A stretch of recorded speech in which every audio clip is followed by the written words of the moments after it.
வளர்ச்சி என்றாலே பிடிக்காத ஒரு கட்சியா பாஜக இருக்கு. மக்கள் அவங்களை தொடர்ந்து புறக்கணிக்கிறாங்க. குஜராத் மோடியா இந்த லேடியான சவால் விட்ட அம்மையார் மேல திடீர் பாசம் இன்றைக்கு மோடிக்கு வந்திருக்கு. எலெக்ஷன் வந்துருச்சு என்று கூட பார்க்காம தமிழ்நாட்டுக்கு எந்த சிறப்பு திட்டத்தையும் பட்ஜெட்ல அறிவிக்க மனமில்லாத உங்களுடைய நடிப்பை தமிழ்நாட்டு மக்கள் நிச்சயமாக நம்ப மாட்டாங்க. வளர்ச்சி என்றாலே பிடிக்காத ஒரு கட்சியா பாஜக இருக்கு. மக்கள் அவங்களை தொடர்ந்து புறக்கணிக்கிறாங்க. அதனால அதிமுகவை தன்னுடைய கிளைக்கழகமாக மாற்றி அதில் முன்னேறி வரலாம்னு நினைக்கிறது பாஜக. பிரதமர் மோடி அவர்கள் திடீர்னு அம்மையார் ஜெயலலிதா புகழ்பாட ஆரம்பிச்சிருக்கிறார். எந்த அம்மையார் ஜெயலலிதாவை புகழ்கிறார்? குஜராத் மோடியா இந்த லேடியான சவால் விட்ட அம்மையார் மேல திடீர் பாசம் இன்றைக்கு மோடிக்கு வந்திருக்கு.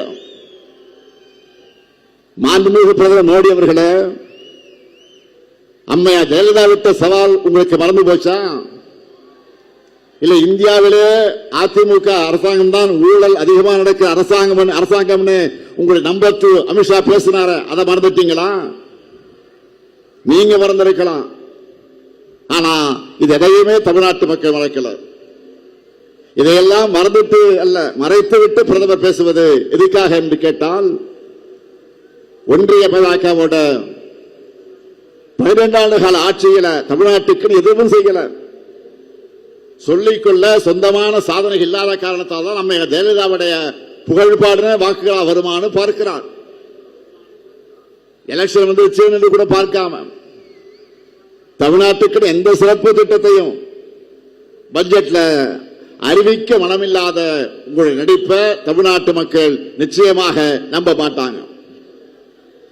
பிரதமர் மோடி அவர்களே, மாண்புமிகு பிரதமர் மோடி அவர்களே, தமிழ்நாடு உங்ககிட்ட கேட்கிறது என்ன தெரியுமா?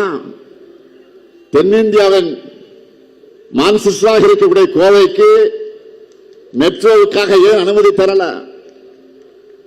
கோயில் நகரமான மதுரை மெட்ரோவுக்கு அனுமதி கொடுத்துட்டீங்களா? திருச்சி மெட்ரோவுக்கு அனுமதி வழங்க எது தடுக்குது? உங்களுடைய கேபினட் மீட்டிங்ல அகமதாபாத் மெட்ரோவுக்கு அனுமதி கொடுக்க நீங்கள் தமிழ்நாட்டுக்கு மெட்ரோ திட்டத்திற்காக ஏன் அனுமதி கொடுக்க மறுக்கிறீங்க? இது உங்க கண்ணுக்கு தெரியலையா?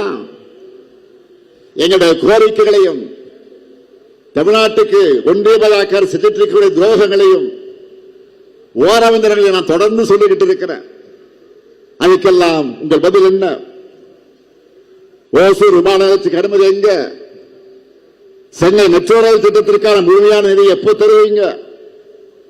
பள்ளி குழந்தைகளுக்கு சேர வேண்டிய 3500 கோடி ரூபாய் SSA நிதியை தராம இழுத்திருப்பதற்கு என்ன காரணம்?